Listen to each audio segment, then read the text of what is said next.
வணக்கங்க. இன்னைக்கு evening routine தான் பார்க்க போகிறோம். இன்னைக்கு ஈவினிங் வந்துட்டு சப்பாத்தி பன்னீர் கிரேவி தான் செய்யலான்ட்டு இருக்கேங்க. அதை தான் வந்து இப்போ உங்களுக்கு காட்ட போகிறேன். சப்பாத்திக்கு வந்து மாவு பிசைஞ்சு வச்சுருக்கேன். இப்போ வந்து கிரேவி செய்யலாம். ஃபஸ்ட்டு கிரேவி செய்கிறதுக்கு வந்து பன்னீர் எடுத்து வச்சுருக்கேன். இது வெங்காயம், ஒரே ஒரு தக்காளி, இஞ்சி, பூண்டு, ஒரு பச்சை மிளகாய், கசூரி மேத்தி வச்சுருக்கேன். அடுத்தது புதினாவும் மல்லியும் எடுத்து வச்சுருக்கேன். இப்போ இதெல்லாம் வந்து வணக்கிட்டு அரைக்க போகிறோம். அரைச்சிட்டு அதுக்கப்புறம் கிரேவி எப்படி செய்கிறதுன்னு காட்டுறேன். பன்னீர் கிரேவி வந்து செய்ய போகிறேங்க. இப்போது கடாயில் வந்து எண்ணெய் விட்டுட்டேன். எண்ணெய் காஞ்சிருச்சு. இப்போ அதில் வந்து பட்டை வந்து போட்டுக்கலாங்க. பட்டை, கொஞ்சோண்டு சீரகம்,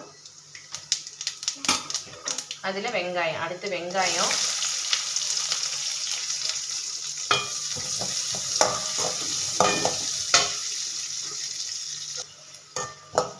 வெங்காயம் வந்து கொஞ்சம் லைட்டாக வந்து வணங்குங்க. கொஞ்சம் லைட்டாக ப்ரௌனிஷாக ஆனதுக்கப்புறம் அதுலேயே வந்துட்டு ஓரளவுக்கு வணங்கிருச்சு. இப்போ அதுலேயே வந்துட்டு இஞ்சி, பூண்டு, பச்சை மிளகாய், இஞ்சி, பூண்டு, பச்சை மிளகாய் வந்து போட்டுக்கலாம்.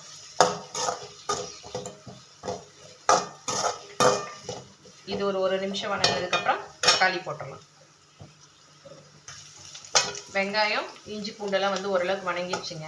இப்போ அதுலேயே வந்து அந்த ஒரு தக்காளியும் போட்டு வணக்கிக்கலாம். ஒரு நிமிஷம் வணக்கினா போதுங்க. மறுபடியும் வந்து வேக வைக்க தான் போகிறோம் இல்லைங்களா, அதனால் ஒரு நிமிஷம் வணக்கினா போதும். தக்காளியையும் ஓரளவுக்கு இதை வணங்கிடுச்சுங்க. இப்போ இதுலேயே வந்துட்டு இந்த அடுப்பை வந்து ஆஃப் பண்ணிடலாம். ஆஃப் பண்ணிவிட்டு இதுலேயே வந்துட்டு புதினா, மல்லி ரெண்டையும் வந்து போட்டுடலாம். அந்த சூட்டில் அப்படியே இருக்கட்டுங்க, ஆறட்டும். அது கூடவே வந்துட்டு கொஞ்சமாக கசூரி மேத்தியும் வந்து போட்டுக்கலாம். இதெல்லாம் அப்படியே வந்து ஆறட்டுங்க. ஆறினதுக்கப்புறம் இதை வந்து கிரைண்ட் பண்ணிவிட்டு அப்புறமா காட்டுறேன். கிரேவி பண்ணலாம். அதுக்குள்ளே வந்துட்டு பன்னீர் வந்து அடுத்து ஃப்ரை பண்ணி வச்சுக்கலாங்க. பன்னீர் ஃப்ரை பண்ணுறத பார்க்கலாம்.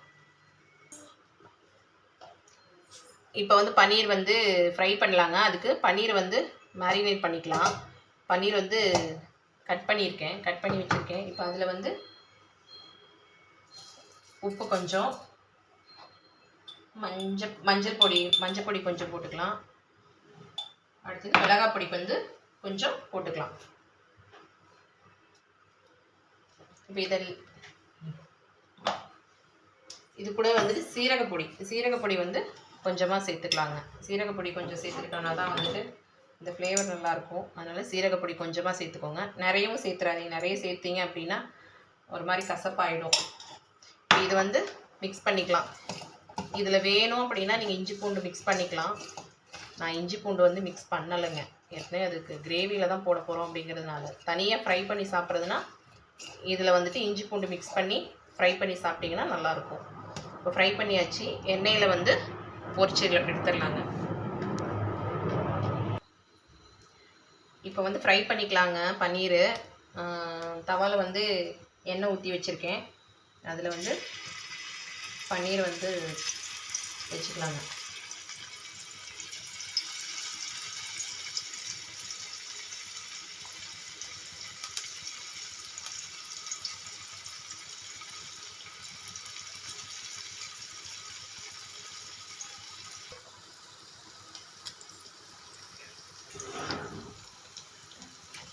பக்கம் ஓரளவுக்கு ஃப்ரை ஆயிடுச்சுங்க.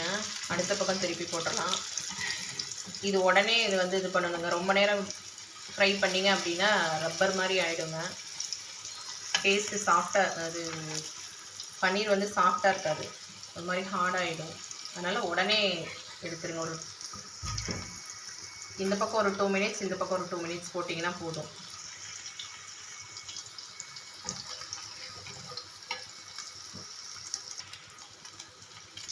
இப்போ 2 பக்கமே வந்து ஃப்ரை ஆயிடுச்சுங்க. இப்போ இதை வந்து எடுத்துடலாம்.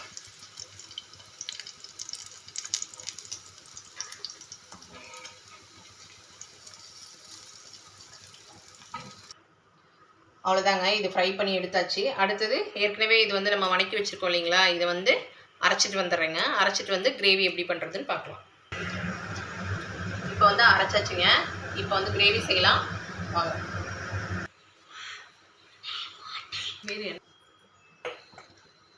இப்போ கடாய் வச்சாச்சுங்க. கடாயில் எண்ணெய் விட்டேன்.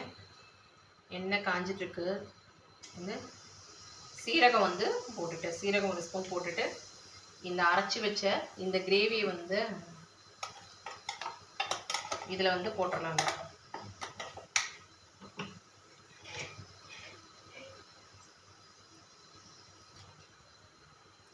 சீரகம் வந்து பொரிஞ்சிருச்சுங்க.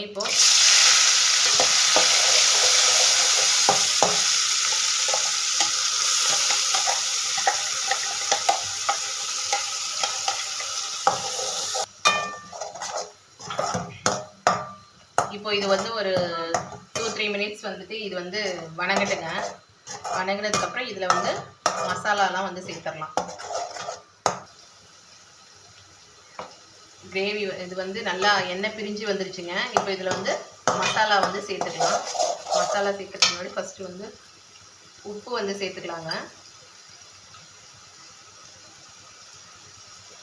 1 ஸ்பூன் மஞ்சள் பொடி,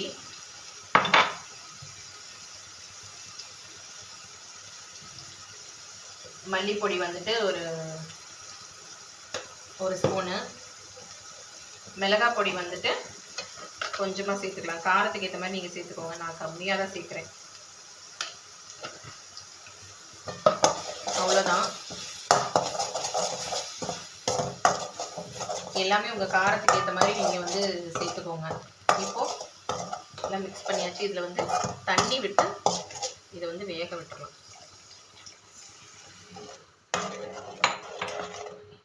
போட்டிருக்க இந்த பொடியெல்லாம் வந்து கொதி வந்து பச்சை வாசனை போகட்டுங்க. அது வரைக்கும் இது கொதிக்கட்டும்.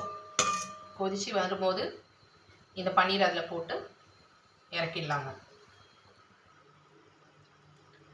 இதில் வந்து ஒரு 2 ஸ்பூன் வந்து தயிர் விடணுங்க. நான் அதை சொல்ல மறந்துட்டேன். நானே விட மறந்துட்டேன். அதுதான் இப்போ கொதிக்கிறதுக்குள்ளே விட்டுறலான்னு எடுத்திருக்கேன். 2 ஸ்பூன் தயிர் வந்து போட்டு நல்லா பீட் பண்ணிவிட்டு அதில் வந்து சேர்த்துக்கோங்க. அப்போ தான் இது கொஞ்சம் புளிப்பாக இருக்கும்.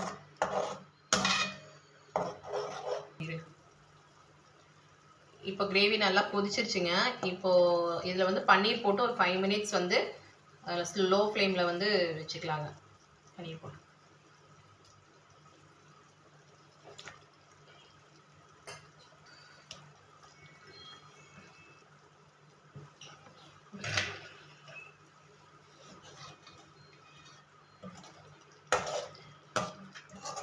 இது இப்போ வந்து லோ ஃப்ளேமில் வந்து ஒரு 5 நிமிஷம் இருந்ததுன்னா இன்னும் கொஞ்சம் திக்காயிடுங்க. பார்க்கலாம் 5 நிமிஷம் கழிச்சு. நல்லா திக்காயிடுச்சுங்க. நீ அவ்வளோதான். இதை வந்து இறக்கிடலாம். இது கொத்தமல்லி அதெல்லாம் எதுவுமே போட வேண்டாங்க. உங்களுக்கு வேணும் அப்படின்னா இதில் வந்து லைட்டாக ஃப்ரெஷ் க்ரீம் சேர்த்துக்கோங்க. இல்லைன்னா பால் விட்டுக்கலாம். நான் அதெல்லாம் எதுவும் விடலை.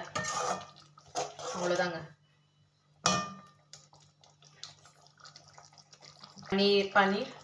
பன்னீர் கிரேவி இப்போ வந்து ரெடிங்க. இப்போ சப்பாத்தி வந்து போடலாம்.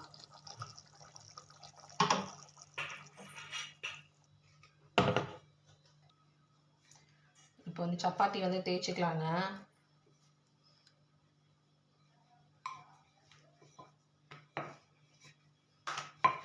எனக்கு ஷேப்பாலாம் வராதுங்க, ரவுண்டாலாம்.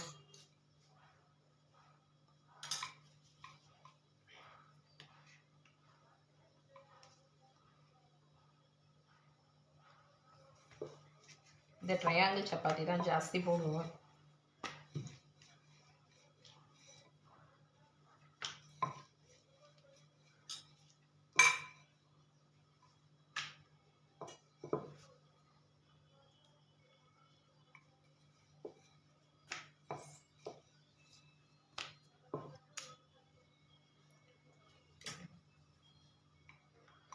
சப்பாத்தி வந்து தேய்ச்சாச்சுங்க. இப்போ வந்து சப்பாத்தி போட்டு எடுத்துடலாம் வாங்க. சப்பாத்தி வந்து போட்டுக்கலாங்க. கல் வச்சேன், கல் சூடாயிடுச்சு. சப்பாத்தி போட்டுக்கலாம்.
சப்பாத்தி போட்டாச்சுங்க. இப்போ பாப்பாவுக்கு ஸ்கேட்டிங் கிளாஸ்க்கு டைம் ஆயிடுச்சு, அதனால் அங்கே நான் கிளம்புறேன். பாப்பாவை கூட்டிகிட்டு வந்தாச்சு, ஸ்கேட் பண்ணிகிட்ருக்காங்க. எப்படியும் ஸ்கேட் வந்து ஒரு 1.5 hours போகும். இன்றைக்கி டின்னருக்கு சப்பாத்தியும் பன்னீர் கிரேவியும் தான் செஞ்சுருக்கேங்க. பார்த்துருப்பீங்க. நீங்களும் அதை செய்து பாருங்கள். செய்து பார்த்துட்டு கமெண்ட்டில் சொல்லுங்கள். வீடியோவை லைக் பண்ணுங்கள், ஷேர் பண்ணுங்கள், சேனலை சப்ஸ்கிரைப் பண்ணுங்கள். பார்த்த எல்லாருக்கும் தேங்க்ஸ் ஃபார் வாட்சிங்.